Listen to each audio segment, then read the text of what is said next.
নামাজ পড়া।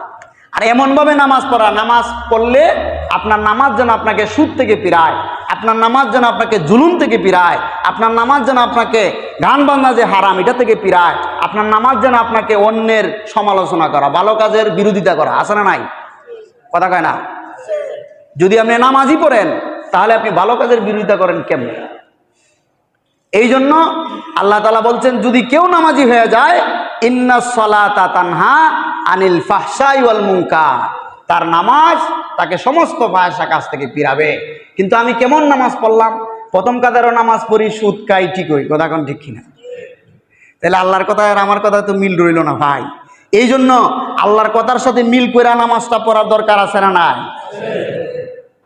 আল্লাহ আমাদের সকলকে তৌফিক দান করুন, সকলে বলেন আমিন। আমার কথা কষ্ট পাইছে? আমি তো বলি না, আল্লাহ বলতেছে তোমার নামাজকে তুমি